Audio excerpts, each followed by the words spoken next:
विंदा करंदीकरांनी म्हटलेलं आहे, देणाऱ्याने देत जावे, घेणाऱ्याने घेत जावे. तुमचा ग्रुपच देण्यासाठी आहे, तुमचा यारी दोस्ती ग्रुपच देण्यासाठी आहे. देणाऱ्याने देत जावे, घेणाऱ्याने घेत जावे, घेता घेता एक दिवस देणाऱ्याचे हातही घ्यावे. किती सुंदर म्हटलेलं आहे. विंदा करंदीकर पुढे म्हणतायत, हिरव्या पिवळ्या माळावरून हिरवी पिवळी शाल घ्यावी, सह्याद्रीच्या कड्याकडून छातीसाठी ढाल घ्यावी, वेड्या पिस्या ढगांकडून वेडे पिसे आकार घ्यावे, रक्तामधल्या प्रश्नासाठी पृथ्वीकडून हुंकार घ्यावे, पिसाळलेल्या दर्याकडून पिसाळलेली आयाळ घ्यावी, भरलेल्या भीमेकडून माळ घ्यावी. देणाऱ्याने देत जावे, घेणाऱ्याने घेत जावे, घेता घेता एक दिवस देणाऱ्याचे हातही घ्यावे. इतकं सुंदर म्हटलंय. तेच काम तुम्ही करताय. देण्याचं काम सतत तुम्ही करताय आणि हेच काम आता सध्या कोणीही करत नाही समाजामध्ये. समाजामध्ये देण्याची सवय नाहीये. आपण तरी पाहिजे आहे, आम्ही देण्यासाठी नाहीये.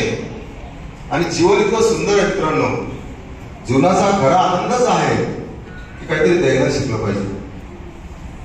कुणाला तरी आपल्याकडे जे आहे ते आपण दुसऱ्याला देण्यामध्ये खऱ्या अर्थाने आनंद आहे. आणि तो आनंद जीवनाचा अर्थच इतका सुंदर आहे. ज्याला सुंदर रीतीने जीवन जगायचं असेल, तुम्ही हे करताय ते कशासाठी करताय? नावासाठी करताय, प्रसिद्धीसाठी करताय की अजून कशासाठी करताय? तर माझ्या मते हे तुम्ही जे काही करताय तुम्हाला मिळणाऱ्या आनंदासाठी करताय. आणि तो तुम्हाला आनंद जो मिळतो आहे तो अलौकिक असा आनंद आहे.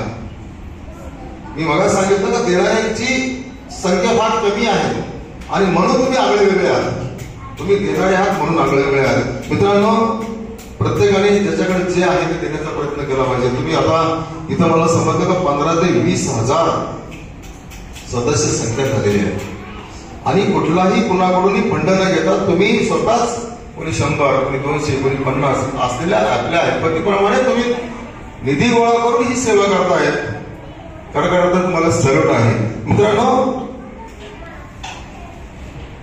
जीवन जगत असताना हे सौंदर्य आहे जीवनाचं. आम्हाला आमच्या जीवन सुंदर कसं होईल असं आम्हाला आमच्या सरांनी सांगितलं होतं. तर जीवन सुंदर कसं होईल आम्ही आमच्या सरांना विचारलं, सर जीवनात आनंद मिळवायचा असेल, जीवन सुंदर करायचं असेल तर त्यासाठी काय केलं पाहिजे? तर आम्हाला आमच्या सरांनी सांगितलं होतं. सरांनी आम्हाला सांगितलं होतं की मला सांगितलं होतं